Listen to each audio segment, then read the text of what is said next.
Einstein pensó su teoría a partir de la manzana que golpeó a Newton, bajada de un flechazo por Tell del árbol del Edén, mientras Dios jugaba a los dados. ¿Cómo les van? Bienvenidos a Radio Uruguay 1050 AM, bienvenidos a La Máquina de Pensar. Este que le acabo de leer es el minicuento ganador del Te Cuento Que 2010. Lo leo de nuevo para ver si lo leo un poquito mejor, porque el tema es que este minicuento, parte de su efecto está precisamente en vincular todo, una serie de frases, y ser leído como una sola frase. A ver ahora. Einstein pensó su teoría a partir de la manzana que golpeó a Newton, bajada de un flechazo por Tell del árbol del Edén, mientras Dios jugaba a los dados. Este es Ignacio Fernández de Palleja, que fue el que ganó, que va a ganar la notebook, obviamente, del premio, el primer premio del Te Cuento Que 2010. Te salió perfecta la lectura. La segunda vez salió mejor. Bueno, este es Iber Conteri. ¿Cómo le va? Iber Conteris es uno de los jurados del Te Cuento Que. Y tenemos también a Horacio Cavallo, que nos va a demostrar que está aquí. ¿Cómo le va, Horacio? ¿Qué tal? Buenas tardes. Ando aquí. Falta una jurada, falta Ana Vidal, que no puede estar en el programa de hoy, pero bueno, con ustedes vamos a conversar de lo que fue esta experiencia. Obviamente para ustedes fue nueva, nunca, y aparte en realidad no hay muchos certámenes de este tipo. Yo creo que no es solo en Uruguay, sino en distintos países del mundo. Para que se hagan una idea, en España, cada mes aproximadamente estuve viendo una serie de plataformas de concurso, de portales de concurso, y hay por lo menos por mes hay 2 o 3 concursos de micro relatos, no por SMS, sino para enviar por correo electrónico. Y hay uno, por ejemplo, encontré uno que lo hace precisamente el Museo de la Palabra, se puede hacer por internet y por SMS, y ese concurso, que ya va en su segunda o tercera edición, se puede hacer en 5 idiomas. Y están contentísimos porque la edición anterior, la del año pasado, tuvieron 8.000 respuestas. Y entonces decían que este año, lo leí, uno va al portal Museo de la Palabra, agregaron el árabe porque están fascinados por la respuesta que han tenido. Y repito, es un concurso en España. Cuando vino la fábrica también, el Festival Eñe, ellos también hacen uno por internet y por SMS. Y me dijeron sí que no superaba los 10.000, ¿no? En este Pero caso, las complicaciones en este caso se hacen más grandes, ¿no? Porque es muy difícil se me ocurre comparar un minicuento escrito en español con uno escrito en árabe, por ejemplo. Hay que hacer un proceso de traducción. Exacto. Sí, obvio, alguien lo traduce. Las bases de este concurso que yo te digo estaban en inglés y en español, ¿no? En inglés y en español. Sí. Pero el asunto se traduce a qué lengua. Y yo supongo, ¿hay una lengua oficial? Lo organiza en España, estaba en España, Museo de la Palabra, ¿no? Pero bueno, ¿cómo fue la experiencia? ¿Qué les pareció? Ustedes estaban un poco asustados. De cualquier forma creo que no son tan breves, ¿no? Porque los microrelatos yo he visto que hay muchas convocatorias en internet, pero que no necesariamente son de 160 no, son caracteres, más, que es algo bastante difícil, que a mí me llamaba la atención a la hora de ver todos estos miles. En realidad la definición del género o del rubro porque en realidad está en discusión si es un género o no, la definición es hasta 25 líneas, hasta una hoja Word, ¿no? Esa es un hiperbreve, o un relato, un microrelato, o un minicuento. Sí. En este caso, como estamos en el límite del 25 SMS, líneas, doble espacio. Sí. Todo lo que sea una página de Word. Sí. Esto es dicho por Ana María Yúa, la argentina, que decía que es la única definición que hay. Después ahí entra todo lo que no supere una página, ¿no? Por eso Borges y Bioy Casares, que fueron los primeros que sacaron una antología de cuentos breves y extraordinarios, sí, hay algunos que eran muy breves y hay otros que pasaban ninguno pasaba la página, me parece. Creo que no. Por lo menos, sí, los dos lados. No, para mí, por ejemplo, fue una experiencia muy linda, muy rica, desde el punto de vista de que uno se encuentra con una variedad increíble, en la que encuentra cosas evidentemente que le gustan más y que le gustan menos, también de acuerdo a cómo es uno, las cosas que lo componen, pero sin duda que es muy rico incluso sociológicamente, ¿no? Porque ver de qué habla la gente, por qué escribe determinadas cosas. Yo me acuerdo, el Zabalero, por ejemplo, era alguien que aparecía en varios, el Mundial. Sí. El Mundial, los mineros de Chile aparecían, también, ¿no? Y bueno, después los temas clásicos, el Arca de Noé, el dinosaurio, se veían como reiteraciones, y había gente que incluso mandaba cosas que eran como mensajes para el que lo leía, pero que podían ser como un mensaje que pudieran escribir en una pared, vinculados a lo bueno o como los graffiti, claro. ¿no? Los graffiti, en realidad el graffiti tiene mucho que ver con el micro relato, con el minicuento, ¿no? Es como, yo creo que como señalamos en el prólogo, la mayor dificultad que enfrentamos los jurados fue unificar criterios, ¿no? Es decir, qué es lo que vamos a premiar, ¿no? La concisión, la capacidad de síntesis, las sugerencias, la contextualidad, en fin, todo eso, ¿no? Y es ahí donde cada uno hizo su aporte personal, me imagino, ¿no? Yo en el comunicado de prensa que vamos a sacar ahora, extracté el prólogo que hicieron ustedes, parte del prólogo, para fundamentar, y se los voy a leer a los amigos y amigas de La Máquina de Pensar, porque dicen: en el prólogo al proyectado El libro de los 100 minicuentos 2010, el jurado expresa que al elegir los ganadores se propuso, comillas, abre comillas, premiar aquellos minicuentos que no solo capturasen la idea o tema a expresar con el mayor poder de síntesis posible, así como que esta síntesis reflejase el ingenio, la inventiva, a veces el humor, pero también y fundamentalmente la posibilidad de sugerir y aludir, mediante los significados connotados, algo que iba mucho más allá en términos culturales, literarios e históricos de la simple formulación de las palabras. Obviamente creo que esa es una buena definición de lo que es la minificción, lo que es el minicuento, la minificción, que es básicamente tratar de decir mucho con poquitas palabras, ¿no? Sería una especie de la punta del iceberg, ¿no? O sea que, y para eso tiene que haber una información previa también en el oyente. ¿Y por qué este minicuento? A ver, porque si tuviera que contarles. ¿Por qué elegimos el ganador? Sí, a ver.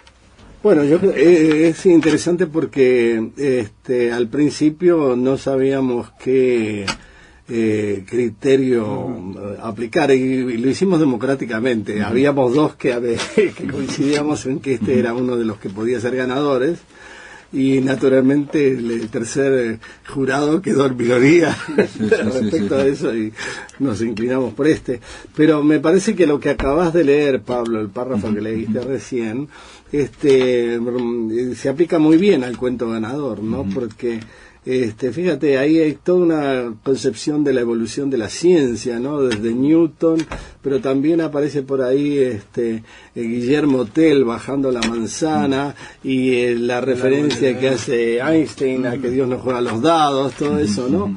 Entonces me parece que en pocas palabras, en los 160 menos probablemente caracteres, el autor consiguió poner un montón de cosas, ahí adentro, muchos, ¿no? Conceptos, ¿no? Y muy conciso, ¿no?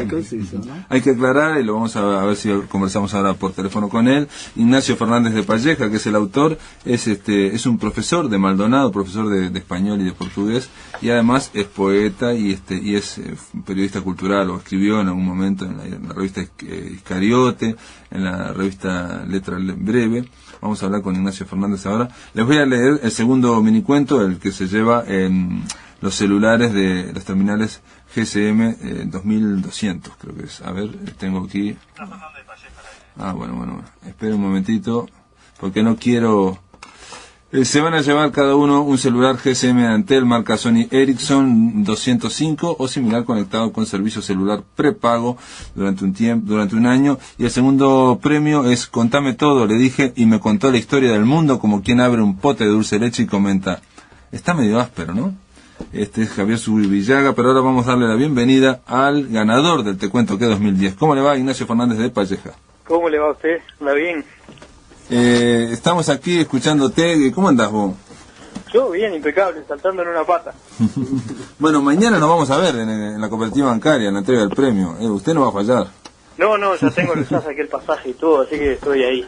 Sí. Decime, Ignacio, ¿vos mandaste muchos cuentos? ¿Muchos SMS? Y mandé como 10 u 11, una cosa así. No, bueno, tampoco eran tantos. Algunos mejores que el que ganó. ¿Ah, sí? Sí, por eso ni picaron, no deben haber... Por ejemplo, entrado ¿cuál? A entre ver, los 100. preguntar. A ver, por ejemplo, estamos aquí con los dos jurados. Está Iber Conteris y ¿Sabe está que- Horacio Cabral. ¿Tienen una computadora? A ver. Tendrían que entrar a chorizoderueda.blogspot.com y ahí Ajá. lo publiqué. ¿Ya lo publicaste? Publiqué todo menos ese, porque bueno, no sabía si tenía autorización. Claro. Lo quería guardar y que ustedes dieran la novedad. Y decime, y no te acordás así de memoria, porque lo bueno de los minicuentos es que... Uno cortito, uno bien cortito, es que una coma te mata, fantasma. Hay una coma ahí, evidentemente, antes de la palabra. Una coma te mata, fantasma. No está mal, no está mal. El puente hecho con una lengua se cayó y se cayó. El Principito visitó el asteroide del gremialista. Fue recibido con pancartas antiimperialistas y disturbios. ¿Estos son de él también? Estos son de él, sí, sí, sí. Otro, los botones iban prendidos y por eso los prendieron. Otro, los platos voladores se mueven igual que las moscas en el restaurante volador donde somos el menú. Bueno, eso estaba bueno. Bueno, discrepo con el autor, creo que el que premiamos es mejor que todos los que tú citaste. Bueno, muy bien. Pero que tenés práctica, se ve que es algo a lo que te abocás, ¿no? Durante una época me dediqué bastante, de hecho escribía prácticamente solo eso, hasta que después dejé. Después me dediqué a mandar al concurso de Ansel solo. Y decime, ¿habías participado en las anteriores ediciones? 2 veces antes. 2 veces antes. 2 veces. Ajá. Y no había entrado dentro de los 100 ninguna de las 2 veces, y pese al desánimo seguí mandando. O sea que Ansel se hizo de 300 pesos gracias al concurso. Sí, bueno, hay mucha gente, digo, tenemos un concursante que después vamos a hablar, que en esta edición mandó al menos unos 500, aparentemente se mandó más de 500, ¿no? Y Yo a tanta cantidad imposible, ¿no? Más bien aposté a la calidad y a comprimir un poco, ¿no? Ignacio, yo decía aquí al comienzo del programa que sos profesor de secundaria, de español y de portugués. Exactamente, felizmente en vacaciones en estos momentos. Qué envidia. Y también sos periodista cultural y poeta, digo, supiste escribir en la letra breve, ¿no? Y en Escariote. Sí, el periodista cultural yo le restaría bastante, ¿no? En realidad escribí en la revista Escariote en una época, Ajá. pero era una cuestión totalmente amateur, ¿no? Digo, yo llamaría periodista cultural a alguien que cobra por las notas, ¿no? Y lo de la letra breve Escariote es la pura verdad. Y actualmente podríamos agregar un blog donde compartimos con otra gente que se llama Club de Catadores. Club de Catadores. Ajá. Que está Damián González Bertolino, Leonardo Cabrera, Pedro Peña, Rodolfo Santulo, Fabián Muniz, Leonardo de León, gente de toda mucho más famosa y capacitada que uno. Ignacio Fernández, y decime, en este caso del minicuento, Einstein pensó su teoría a partir de la manzana que golpeó a Newton, bajada de un flechazo por tel del árbol del Edén, mientras Dios jugaba a los dados. ¿Cómo fue que se te ocurrió? ¿Cómo fue que lo escribiste? ¿Cómo fue que lo procesaste? Realmente no me acuerdo cómo empecé. Sé que empecé con Einstein porque sé que es una idea bastante fuerte que siempre rinde. Es uno de esos clichés que rinden siempre. Y relacioné a Einstein con Newton porque, bueno, son físicos los dos y la teoría de uno tiene que ver con la de la otra. Me acordé de la manzana y ahí cuando me acordé de la manzana, ahí me acordé, sí, la manzana, el árbol, y me acordé de varias manzanas históricas, ¿no? La de Guillermo Tell, la de... y bueno, Yo tengo la de- una pregunta precisamente. ¿Puedo preguntarle? Sí, me pregunto. Me llamó la atención que no hubieras incluido el nombre de Guillermo Tell. ¿Es que te sobraban caracteres en ese caso? Puede ser que sí, la verdad tendré que contarlo, es muy posible que sí. Porque Yo creo que- es lo único que no me suena. Hubiera sido mejor... porque, digamos, la gente conoce a Newton y conoce a Einstein, no hace falta el nombre, pero Tell capaz Tell que... se pasa, se escapa un poquito, ¿no? La referencia. Sí, No bueno, sé si entraría Guillermo. de todas formas, Tiendo a concordar podría contigo. ser que la Creo entrada, que fueron sí. los caracteres que me Capaz que hicieron no G. poner Tell, Guillermo. vos decís que son los caracteres. Yo creo que sí, habría que contarlo, la verdad no me acuerdo cuántos quedaron en ese cuento. Sí, igual podías haber puesto G.Tell. Hay otro minicuento que alude a Guillermo Tell, me acuerdo perfectamente, es uno en que dice que en realidad Guillermo Tell no le dio a la manzana, sino que fue el hijo que movió la cabeza y que permitió la flecha. Y había otro que estaba vinculado al final que decía: Dios no juega a los dados, juega a los dardos. Ah, Esa sí. me quedó, Sí, sí, tenía sí, cierto sí, vínculo. sí. Sí. Bueno, Ignacio Fernández de Palleja, nos vemos mañana en la entrega de la cooperativa bancaria, en los salones, en el 5º piso de la cooperativa bancaria, a las 11 de la mañana. Están, obviamente, todos los amigos y amigas están invitados, van a ir los jurados, van a ir autoridades. Vamos a tratar de vernos las caras y bueno, y hablar un poco de lo que es la minificción, que en este caso, no lo he dicho, pero en el caso de la 4ª edición, estamos llegando con esta 4ª edición a más de 127.000 SMS recibidos. Te mando un gran abrazo. Bueno, obviamente seremos breves y un abrazo. Bueno, Virginia Nancoya también entró dentro de las 10 menciones. ¿Cómo andas, Virginia? Bien. Sonó el silbato, las caras pálidas del vagón me escudriñaban. Apreté los labios y me aferré al pañuelo encontrado apenas unos minutos antes. El tren arrancó. ¿Y ese tren arrancó? Sí, arrancó. Cuando se terminaba el cuento. Virginia, ¿cuántos años tenés? ¿Qué haces? ¿Me puedes contar? Tengo 29 y estudio letras en humanidades, arreglo guitarras, hago varias cosas. ¿Y ya habías participado en otras ediciones de Te Cuento Qué? Sí, en la primera quedé entre los primeros 100, el año pasado, ¿no? Y bueno, de vuelta. Entraste en Me voy la... acercando de a poquito. El cuento es bastante elíptico. Yo me pregunto, ¿cuál es la historia completa? ¿La podrías resumir, Virginia? ¿Qué es lo que está pasando? Es una de Cowboys, ¿no? Obviamente. No, en realidad es una reelaboración de uno que envié el año pasado, que el que envié el año pasado estaba inspirado en un cuento de Carver, de Raymond Carver, que se llama El Tren. Y bueno, era como un momento ese cuento. Y bueno, y es como una reelaboración de ese con algo de la realidad que me pasó, y bueno. ¿Qué fue lo que te salió. pasó en la realidad? Eso es interesante. El pañuelo encontrado. Pero yo concuerdo con Iber, que me pareció también que tenía algo de western o algo romántico, obviamente, también, ¿no? Pero el western puede ser Yo lo vi romántico. sugerente más para ese lado, no vi el western, pero es lo bueno también que tiene esto. Sí, claro. Y decime, ¿te gusta la minificción? ¿Vos lees, escribís o solamente lo escribís para el Te Cuento Qué? Y no, en realidad como que solo me animé a escribir cuando surgió el concurso y no soy más lectora que escritora. Y decime, ¿esto de los minicuentos lo escribiste primero, los ensayaste en un papel o lo escribiste directamente en el celular? No, directamente en el celular, y las 2 veces los escribí en el ómnibus volviendo a mi casa. ¿No fue en el tren? No, en el tren no.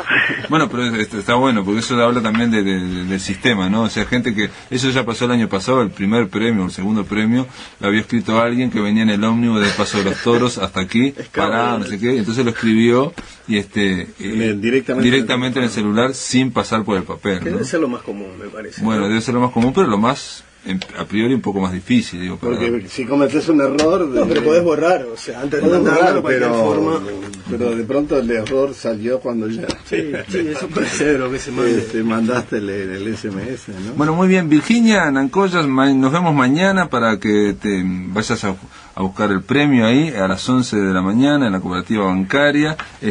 Bueno, ganaste una tarjeta prepago y de última nos vamos a conocer y vamos a conversar un poco sobre la minificción. Bueno, muchas gracias. Hasta mañana. En el aire de Radio Uruguay, La Máquina de Pensar.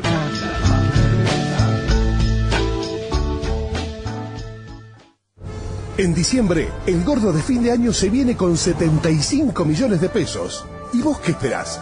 Subite al colectivo. El 29 se sortea el gordo, el más grande del año. Lotería Uruguaya. Ganas vos, ganamos todos.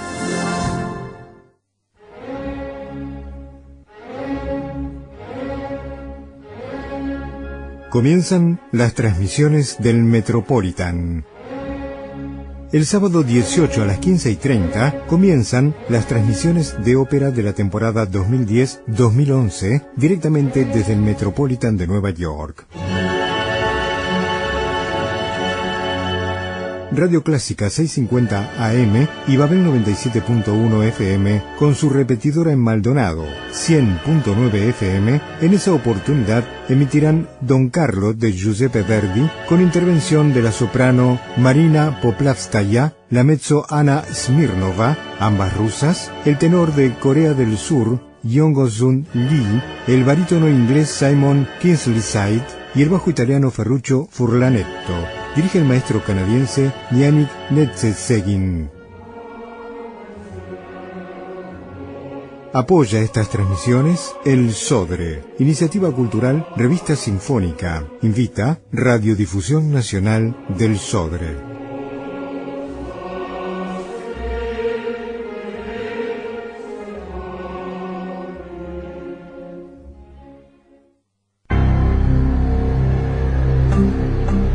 Somos Radio Uruguay, 1050 AM, Montevideo, Uruguay, con su repetidora 103.9 FM en el departamento de Colonia.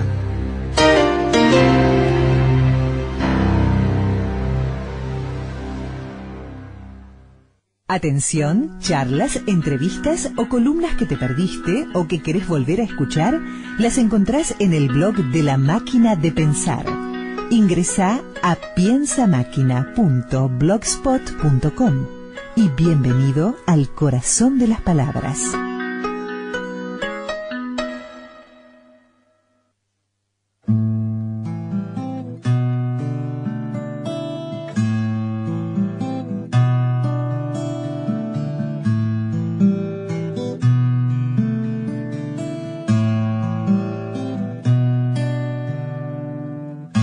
¿Se acuerda el aire? ¿Se acuerda el aire? Silencio que sueña al sonar. Arde luz al oro del sol. Arde luz al oro del sol. Arde luz el oro del sol.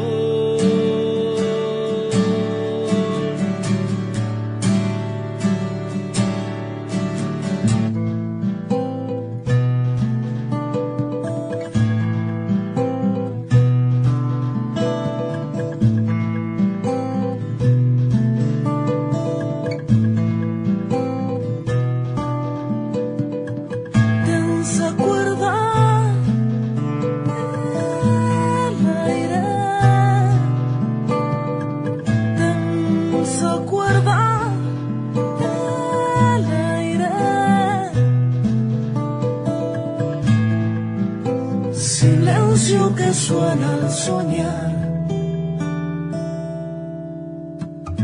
Arde luz al oro del sol.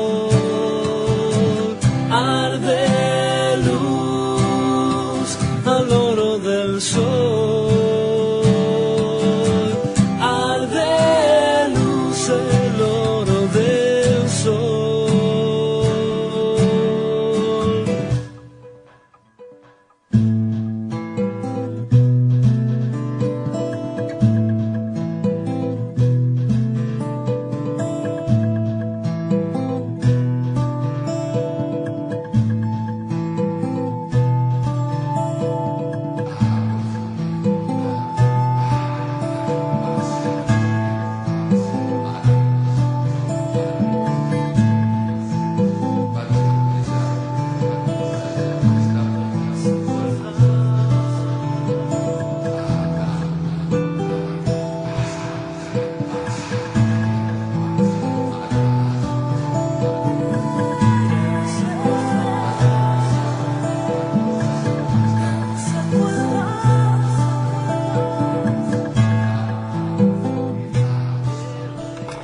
Este era Luis Bravo, este era Alfaná, se llama el tema, la música de Alejandro Tuana, las voces Patricia Kramer y la letra obviamente de Luis Bravo, la poesía es de Luis Bravo y del disco Está Mudando. Bueno, yo quiero darle la bienvenida al segundo premio del Te Cuento Que 2010, Javier Zubillaga. ¿Cómo andás? ¿Qué tal? ¿Cómo estás? Un gusto estar acá en el programa.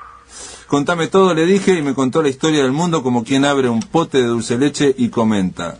Está medio áspero, ¿no? Sí, eso fue una... Bueno, uno en realidad de los dos nomás que mandé esta vez, otras veces había participado y esta vez participé con dos y uno fue ese, sí. Javier, vos habías participado y creo que habías entrado en algún, ¿no? Había entrado entre los 100, sí, las dos primeras veces que participé fue hace... Claro, en el primero y en el segundo, no mandé ninguno en el último. Ajá. Pero sí, la última participación ahí fueron los dos primeros, y ahora que bueno, que me sorprendió un poco porque justo había mandado realmente solamente un par, pero bueno, una alegría. Sí, se gana con uno nomás. Sí, además entró el 50%. Sí. Y decime, Javier, ¿vos sos músico? Sí, en realidad soy músico, básicamente mi formación va, en realidad un poco de la mano, siempre me gustó mucho unir lo que es la parte de textos con la parte estrictamente musical, y bueno, nada, de modo que en realidad siempre he sido un poco apasionado de las dos cosas, aunque quizás por facilidad también de la disciplina en sí, digamos, me he dedicado más a la música que a la literatura, pero bueno, la verdad que es un arte, digamos, que realmente siempre me ha gustado mucho, soy muy lector y bueno, nada, de hecho en la música creo que la base de mis canciones siempre es el texto, entonces soy un poco apasionado, y en el caso de los minicuentos, a su vez, si bien no es ese estilo, yo ya conocía un poco lo que hacía Augusto Monterroso, por ejemplo, que es uno de los referentes, ¿no? En esto, en realidad también siempre me gustó la microliteratura, sí, todo ese tipo de expresión en donde tengas que sintetizar, incluso los aforismos, todas esas cosas siempre me gustaron mucho. Entonces yo la verdad que me recopé, sobre todo cuando vi que surgía esta posibilidad, y nada, está buenísimo, ¿no? Y decime, ¿cómo podés contar un poco cómo fue la creación de esto? Si lo escribiste directo al papel, si lo escribiste al celular, ¿cómo fue? Sí, esto, a decir verdad, te soy sincero, esto a partir de las dos veces anteriores que había participado, me entusiasmó, creo que les pasó unos cuantos, de hecho conozco a algunos de esos otros que han participado de esto y les ha ocurrido cosas parecidas, de embalarse, y eso es lo bueno que tiene, intentando crear esto más allá del concurso en sí. Y en realidad fue un poco lo que a mí me pasó, y que en realidad me embalé a escribir. De hecho tengo un archivo Word donde fui acumulando minicuentos, pero por gusto nomás, y a la hora de que surgió ahora este cuarto concurso, bueno, dije, bueno, voy a elegir a ver un par que puedan estar buenos de los que ya tenía escritos, pero que en realidad no había presentado tampoco en las anteriores, ¿no? A ver, ¿podrías explicarme un poco cuál es la analogía que encontrás entre la historia del mundo y el tarro de dulce de leche? Bueno, la aspereza, por ejemplo. Creo que por eso en realidad lo cierro así, porque en lo mismo hago en las canciones, me gusta mucho jugar con la ironía del humor, quizás porque creo que contiene un poco la ironía, ¿no? Yo en este momento no lo tengo enfrente el cuento, yo no recuerdo exactamente cómo era que decía. No, lo que sí es que tiene un final abierto, ¿no? Dice, contame todo, le dije, y me contó la historia del mundo, como quien abre un pote de dulce leche, y comenta, está medio áspero, ¿no? Ahí está. Sí, en realidad creo que la idea de esto me surgió sobre todo a raíz de una anécdota de alguien que, no recuerdo, fue una anécdota de alguien conocido mío, de algún lugar que vi, ¿no?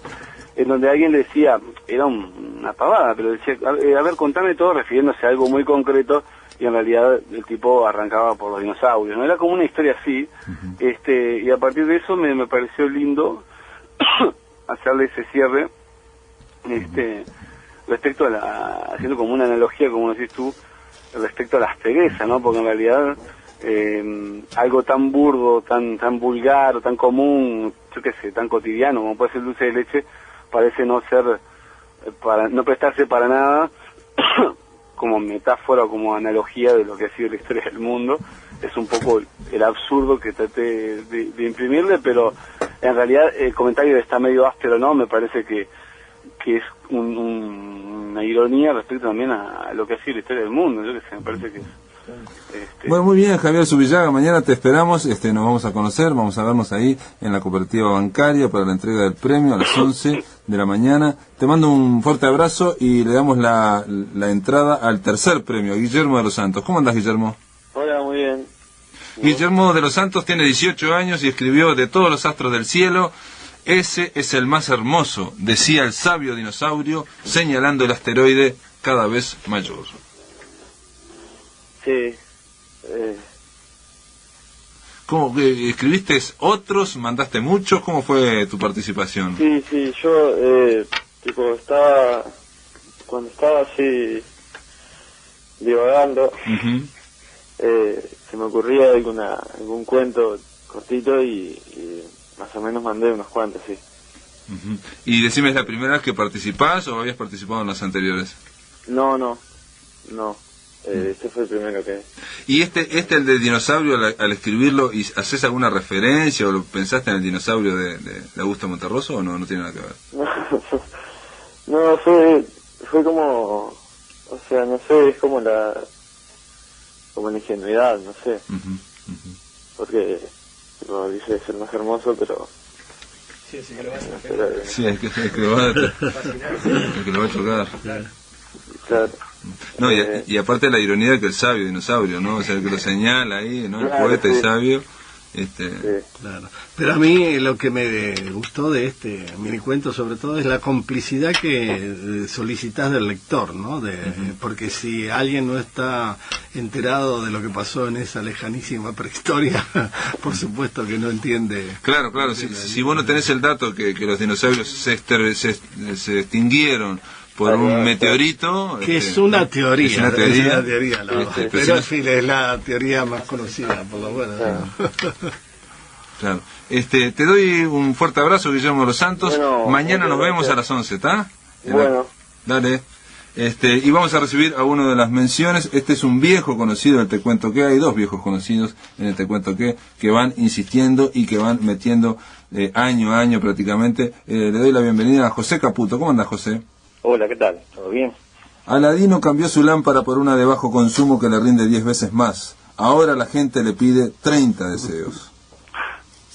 Ese es uno de los que mandaste y uno de los que metiste, digamos, que fue seleccionado entre los 100 mejores, que hay otros más. Por ejemplo, hay otro de José Caputo en las 10 menciones que dice: Caperucita Roja se compró un trajecito azul y nunca más supimos de ella. Ese me parece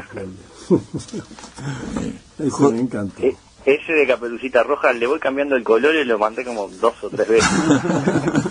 Hay otro José Caputo que dice: comprende a las olas y al viento, comprende al frío del mar, pero al sucundón nunca lo entenderá. José, obviamente yo decía que sos un viejo conocido porque, bueno, aparte de que fuiste seleccionado con varios minicuentos, en esta ocasión acá hay otro que dice: para él la condena significó un simple cambio, mucho espacio y poco tiempo por mucho tiempo y poco espacio. Y después otro que dice: tenían tantas cosas en común que decidieron separarse. José, vos participaste en las anteriores. Yo tengo acá que Sí, yo participé en las 4. En las 4. El tema fue, la cosa fue en la primera, que mandé 5 o 6 en aquel momento y seleccionaron uno que entró entre los 100 y como que ahí me entró el entusiasmo y cada vez que me llega el mensaje que empieza el concurso, ahí empiezo a mandar. Yo tengo acá el dato. Hay tres concursantes que han logrado entrar en los 4 las 4 ediciones de Te Cuento Que es una cosa difícil, creo yo, porque los jurados van cambiando y realmente, como decía Iber Conteris, cambia la estética de los jurados. Pero bueno, fue Fernando Mieres, Yamandú Cuevas y José Caputo han logrado que fueran elegidos algunos de sus minicuentos en los 4 libros, digamos 4 ediciones, no ahora falta el cuarto. Sí, la verdad que para mí, yo me siento, cada vez que que participo, que quedo entre los 100, digo, para mí es una alegría que es muy grande, digo. Más digo con los miles que mandan, ¿no? Sí, claro. Sí, está el agregado que en este caso participaron casi 19.000 SMS, y bueno, llegar y meter dentro de los 100 a 8 a 9 mini cuentos es muy significativo. Es significativo. Decime, José, digo yo, nos hemos visto otras veces, ¿qué haces? ¿Cómo es tu vida? ¿Cuál es tu vínculo con la literatura, tu relación? No, o sea, yo soy contador, mi vínculo con la literatura no es mucho, digo. Bueno, pero contador de cuentos, pues. Soy de pocas palabras. Sí, breve. Sí, no, o sea, como que no, el vínculo, digo, sinceramente surgió en el primer certamen, el de hace 4 años, que mandé ahí algunos, y ya, como te decía recién, que quedé con uno, y bueno, ahí siguió el entusiasmo, y tal, ahora en las últimas, en el anterior mandé unos cuantos, digo, pero eso ese es mi único vínculo con lo que es la lectura. José, y decime, ¿vos los escribiste en un papel aparte, pensando, o los mandaste ahí desde un ómnibus escribiendo? De todo un poco, digo, como que a veces se me ocurrían y los mandaba, y si no, digo, recién uno de los participantes que hablaba recién decía que tenía un Word, yo tengo un Excel, y tenía guardados los que había mandado en ediciones anteriores, y a veces los empezara a leer, y algunos decís, ¿cómo pude haber mandado esto? Y otras veces los modificás y los ves de otro punto de vista, y los modificás un poquito y los mandé de nuevo. Digo, incluso ese que me leíste de Caperucita, digo, como que le voy cambiando alguna cosita y hasta que quedó. No, y llama la atención porque tienen un estilo similar, los 4 que leíste por lo menos. Sí, bueno, pero hay algunos que no, hay algunos que, por ejemplo, el de cambió mucho espacio, ¿no? Ese parece más reflexivo, es verdad, ¿no? Parece serio y reflexivo. Acá, por ejemplo, hay otro que tiene humor, una característica, yo que he estado en las 4 ediciones, que he leído, en esta edición me parece que hay mucho más humor que las anteriores, o sea, hay una característica general, se ve que el jurado le gustó, digamos, el ingenio. En aquel lugar todos los timbres eran de oro. Algunos dicen que allí, cuando el rey Midas era un niño, jugaba al rinraje. Y decime, José, ahora estoy pensando, vos usás el Excel para escribir los minicuentos porque sos contador.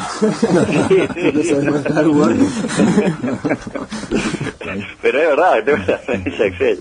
Un detalle que hace José Caputo y que es interesante y que no todo el mundo lo hace, y yo digo, a veces lo decimos, es que el hecho de haber participado en otros concursos no quita que uno después los pueda mandar al año siguiente, ¿no? Porque cambia el jurado, cambia eso. Es una práctica dentro de los escritores muy conocida, ¿no? Uno manda una novela a un concurso, a otra, sí, a otra. No han sido premiados. Claro. No, aparte digo... Pero hay mucha gente que se pone al año siguiente, o los deja, o lo escribe directo en el celular, y entonces los pierde, digamos. No, y eso mismo, de eso de palabra, de perderlos, digo, el tema de tenerlo en una planilla o algo, digo, en un documento que lo guardas en la computadora y te quedan, digo. De otra manera en el celular, o sea, perdés el celular, te quedaste, digo, los perdiste y es una lástima, digo, porque a veces modificándolo un poquito ya se puede. Está bien. Bueno, José Caputo, te doy felicitaciones, te mando felicitaciones. Mañana nos vamos a ver en la entrega de los premios de Te Cuento que hay en la cooperativa bancaria. Bueno, bárbaro, nos vemos mañana entonces. Muy bien, les doy las gracias también a Iber Conteris, a Horacio Cavallo por estar aquí, gracias por haber participado y por haber puesto, bueno, un poco de la estética, un poco de la sabiduría, un poco de el gusto, ¿no? Por haber elegido en esta tarea que fue bastante grande, ¿no? Pero creo que yo los veo contentos. Sí, sí. De haber terminado. Muy bien, hasta luego. En el aire de Radio Uruguay, La Máquina de Pensar.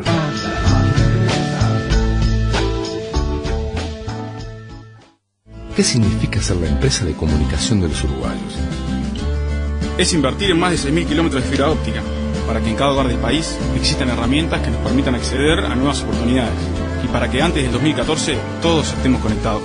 Todo esto significa que cada vez que confías en nosotros, haces crecer al país. Ese es nuestro gran compromiso. Antel, la empresa de comunicación de los uruguayos. Prosigue la gira 2010 del Coro y la Osodre en el interior del país.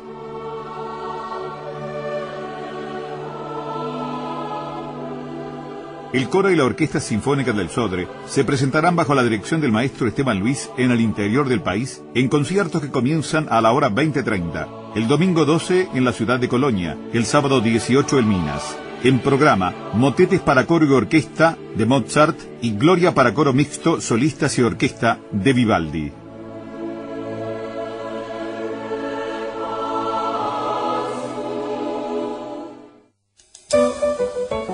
La noche se llena de radio. Se llena de radio. Antunes, Martel, Romano, Cardoso, Miliónico. Desde las 21 hasta el final del día, Visión Nocturna. En Uruguay, somos la noche. Somos la noche.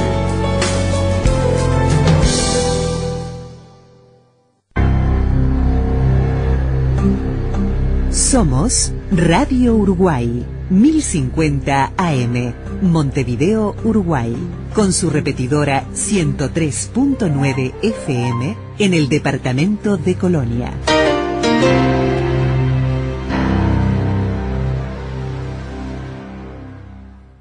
Atención, charlas, entrevistas o columnas que te perdiste o que querés volver a escuchar, las encontrás en el blog de La Máquina de Pensar. Ingresá a piensamáquina.blogspot.com y bienvenido al corazón de las palabras. Muy bien, continuamos aquí en La Máquina de Pensar, en esta semana dedicada a Te Cuento Que. Obviamente este es el día central de La Máquina. Estamos hablando de estos premios. 18.935 minicuentos SMS fueron los que tuvieron que analizar Iber Conteris, Ana Vidal y Horacio Cavallo. Esto da un acumulado en 4 ediciones de 127.037 para aquellos que les gusta la quiniela, una cifra que expresa la pasión de uruguayos y uruguayas por escribir y que confirma que el SMS puede ser utilizado artísticamente, obviamente para hacer un minicuento. Ahora le doy la bienvenida a uno de los integrantes de estos 100 minicuentos no seleccionados, Nadal Vallespir. ¿Cómo andas, Nadal? Muy bien, ¿y tú? Nadal Vallespir es médico psiquiatra, licenciado en psicología, miembro titular de la Asociación Psicoanalítica del Uruguay. Y bueno, en realidad ya lo habíamos invitado la semana pasada, sin saber que estaba en el Te Cuento Que, para hablar del libro de cuentos Lazos de Amor y Muerte, que fue premio Fondos Concursables del 2009. Pero a mí me gustaría un poco hablar antes de esta sorpresa, digamos, ¿no? O sea, entraste dentro de los 100, es la primera vez que participabas en el Te Cuento Que. Sí.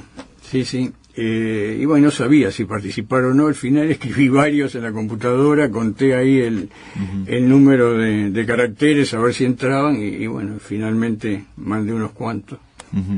Sin muchas expectativas. Entró uno que dice: siempre había querido viajar en el tiempo, algo que es una constante en los minicuentos, el tema de la muerte, del tiempo, de los mundos paralelos. En este caso yo creo que Nadal vinculó 2 de estos temas. Siempre había querido viajar en el tiempo.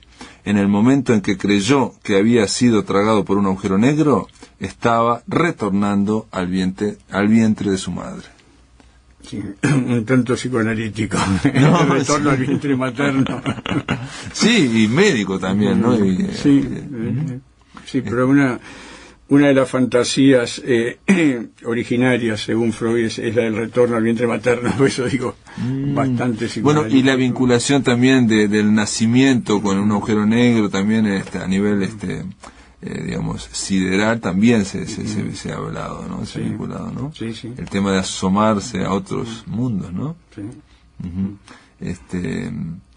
Y el tiempo es uno de los temas que yo más he trabajado, porque tanto en mis cuentos, en este libro, en el anterior, un libro con trabajos psicoanalíticos también, el tiempo es uno de los temas, ya digo, que más trabajé. El tiempo, la memoria, la muerte, el amor, el deseo. Parte de tus autores, digamos, recurrentes, o por lo menos que te gustan, son Borges y Cortázar. Yo recuerdo aquel Ionetti, aquel cuento que ganaste en la cooperativa bancaria, recuerdo, y tenía algo cortasariano, para mi gusto, digamos, ¿no? Y también había algo fantástico, ¿no? Sí, y como un cuento se llamaba ese. Era un cuento dentro de otro, de alguna forma. Cortázar, sí, los cuentos, las novelas no tanto. Los cuentos de Cortázar me apasionan, algunos sobre todo. En el otro libro de cuentos salió publicado uno, Continuidad de las noches, y tiene algo de inspiración en Continuidad de los Parques. Continuidad de los Parques. Sí, bueno, puse un epígrafe allí de Continuidad de los Parques. Borges me gustan también unos cuantos cuentos, y Onetti me gusta muchísimo. Tanto novelas como cuentos, Onetti me gusta mucho. En el epígrafe de este libro, Lazos de Amor y Muerte, que está editado por Trilce y que ganó en la categoría Fondos Concursables en Narrativa en el 2009, ahí tiene 2 epígrafes este libro. Uno es de Onetti, precisamente, dice: ya dije mucho y varias veces que escribir es un acto de amor, y sin eufemismo. Esto es una entrevista, o sea, ni siquiera está, digamos, escrito a nivel literario, es una entrevista, ¿no? Sí. Es una declaración de Onetti. Sí. Y obviamente vos la suscribís en alguna forma. Por algo. Por eso las pongo ahí, sí. Además quería tomar un epígrafe que tuviera que ver con el amor y la escritura, y otro que tuviera que ver con la muerte, ¿no? Bueno, y la muerte y la escritura, también el símbolo, la palabra, ahí lo de Lacan, ¿no? Lacan dice: así el símbolo se manifiesta en primer lugar como asesinato de la cosa, y esta muerte constituye en el sujeto la eternización de su deseo. Esto de Lacan se mandó un minicuento que uno puede pasar tiempo para tratar de... porque está muy condensado, aquí hay una gran condensación de significado y hasta de poesía, digamos, porque también está diciendo que el asesinato de la cosa da pie al símbolo, ¿no? Que lo sustituye. Y esa muerte, digamos, simbólica en ese símbolo constituye la eternización del deseo, ¿no? O sea, uno puede eternizar el deseo de alguna forma, ¿no? Estaba recordando ahora cuando leías esto de Lacan, en los viajes de Gulliver, cuando, no me acuerdo el nombre de qué país es que llegan, y andan cargando las bolsas con las cosas, con los objetos, porque no tienen nombre. Entonces la forma de hablar de ellos es mostrarlo, es la forma de comunicarse. Sí, demostrar, hablan de algo y lo muestran, entonces lo que lleva que es muy poco práctico, porque van cargados con muchas cosas pesadas. Claro, entonces el símbolo, la palabra, ¿no?, presentifica una ausencia, ¿no? Y entonces por ahí está lo del asesinato de la cosa en ese sentido. Claro, o sea que nosotros estamos cargados de palabras que significan cosas que remiten, como forma de llevar las cosas con nosotros, digamos, no dejarlas atrás. Yo lo que pensaba, leyendo tu libro, Lazos de Amor y Muerte, y simplemente uno ve los títulos también del libro, y hay uno que se llama 28 de diciembre, hay otro que se llama 23 de junio, y hay otro que se llama Sincronía, y obviamente los tres tienen que ver con el tiempo, ¿no? El de Sincronía remite directamente, tiene un epígrafe de Borges, aunque para mí no remitía al Jardín de los Senderos que se bifurcan, que obviamente tiene que ver con el tiempo y con los tiempos posibles, ¿no? El Congreso también. El Congreso lo estuve releyendo hace unos días. El Congreso. Este cuento, en un momento escribí un cuento que se llamó Simultaneidad, y luego vi que podía funcionar al revés también, y ahí surgió En vez de simultaneidad, en vez, como revés y en vez de, ¿no? Y ahí ya aparecía el epígrafe ese de Borges, pero después escribí un tercero. Los otros dos aparecieron en el otro libro, el tercero, bueno, apareció en porque era demasiado para los tres en el otro, donde vuelvo a ponerlo al derecho, digamos, como en simultaneidad, pero manteniendo el epígrafe de Borges de en vez de simultaneidad, acortándolo, faltan párrafos, y cambiando el final. Entonces fue una especie de ejercicio con esos tres cuentos, ¿no? De las variaciones esas. Y también hay una cuestión de no solo del tiempo, sino de una cuestión también casi apocalíptica, ¿no? A ver. ¿No? En el tema de que habla de las guerras del siglo XXI, del control de agua, o sea, estamos hablando en el sentido de un futuro negro, ¿no? O sea, cuando se habla de que puede haber guerras de agua, ¿no? Por el agua, uno en realidad no imagina cuerpos ensangrentados como le parece a este hombre, ¿no? Y en medio del barro, o sea, no se imagina una guerra. Sí. Estaba pensando ahora en Freud, que era, al final de su vida, era muy pesimista con respecto al ser humano, ¿no? Y bueno, y de pronto hay cosas que dan la razón. Claro, bueno, aparte Freud creo que murió en el 38, 39. 39, cuando ya empezaba la Segunda Guerra Mundial, ¿no? Sí. O sea, que se veía ya eso que ya estaba, ¿no? que sí, he pasado por la otra también. Sí, ¿no? ya lo pasé, sí. No, pero en este caso digo porque uno cuando esa predicción o esa, digamos, no sé si predicción, esa alerta de que el mundo puede faltarle agua y puede haber guerras de agua, uno no llega igual a pensar que o incluso se dice es como el petróleo, pero tampoco tenemos presente las guerras que generan esas carencias, ¿no? Sí. Yo el tema del tiempo, vos lo decías, ¿y por qué te obsesiona o pensás que te interesa tanto el tema del tiempo? Y sobre todo, yo supongo que te interesará el tema de cómo se vive el tiempo, ¿o no? Y sí, porque más en varios de los cuentos es más un tiempo subjetivo realmente que el tiempo cronológico, ¿no? Freud, por ejemplo, decía que el inconsciente es atemporal, y atemporal en varios sentidos, ¿no? Entonces no hay uno de ellos, no hay un registro del tiempo en el inconsciente, ¿no? De alguna forma se podría decir, pero no es exacto tampoco eso, que traeríamos siempre en lo inconsciente en un presente, no es tampoco exactamente eso. Pero sería el tiempo de los sueños, ¿no sería? Porque cuando uno sueña, eso sí, pueden pasar, sí, de la misma forma que se saltan las distancias, se saltan sí. el tiempo. Entonces desde allí me parece el psicoanálisis que me interesa el tiempo. A veces pienso que de pronto podría llegarse a viajar por el tiempo, los agujeros negros, por ejemplo, ¿no? Hawking fue el que dijo, ¿no?, que con la energía de los agujeros negros se podría pero viajar en el tiempo, pero los agujeros negros se lo tragan. Entonces, sí, hay que sobrevivir a ese viaje, se puede viajar. Pero entonces el tiempo, la memoria, sí, el amor, el deseo, la vida y la muerte. El cuento Vida, que le puse de título Vida, por más que tenga que ver con la muerte, pero yo creo que tiene mucho de vida, de solidaridad, la relación que se da allí entre la niña y la vieja. En el portal El Boulevard leí un comentario del libro de Karina Gugelmeyer, donde dice que es casi un tratado sobre la muerte ese cuento, y yo pienso que no, dejando de lado lo del tratado, creo que el cuento es sobre la vida fundamentalmente, a pesar de que la situación es también de muerte. Ahora, la idea social que hay de la muerte también está incluida en eso.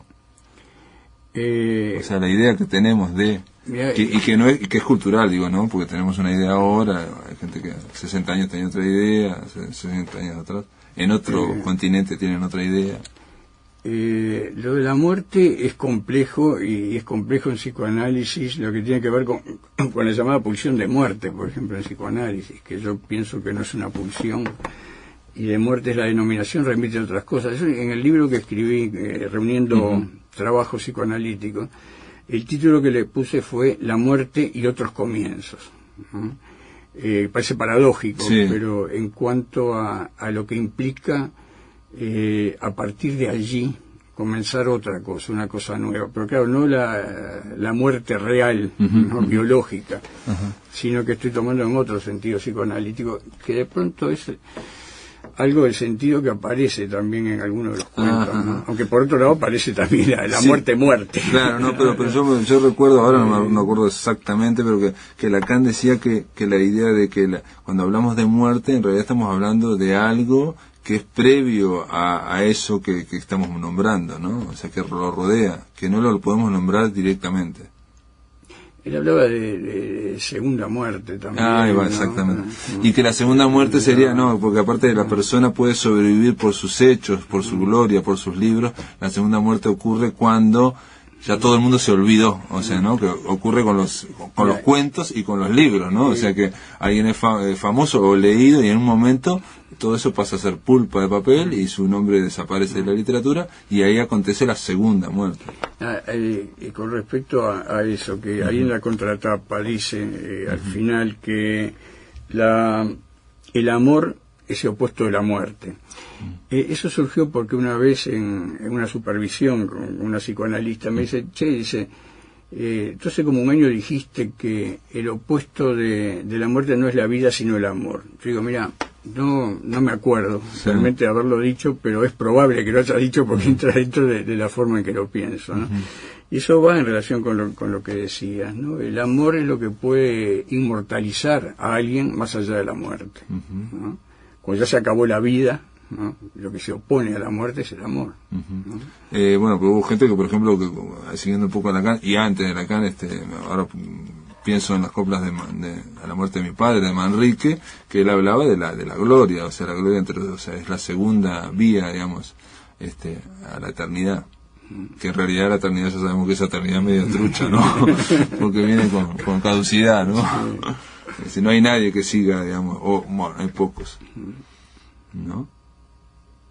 Me acuerdo que Unamuno también decía en un momento que los iconoclastas, o sea, los escritores que quieren decir el pasado es horrible, los escritores están mal, que en realidad lo que quieren es están haciendo un lugar en el cielo ¿no? En ese cielo de la gloria, porque como está lleno hay que echar a alguien, ¿no? Ahora, la única forma para ser inmortal es morirse. No hay otra. ¿Y eso?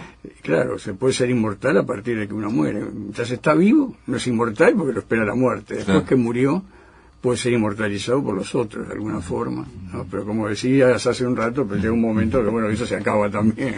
Bueno, pero para hablar de lazos de amor y de muerte, digo, por más que nos fuimos un poco a la parte filosófica o psicoanalítica, yo diría que no, aquí no hay psicoanálisis, aquí hay literatura, y hay una literatura que es que tiene un sesgo poético, ¿no? O sea, estas narraciones tienen un cierto sesgo poético.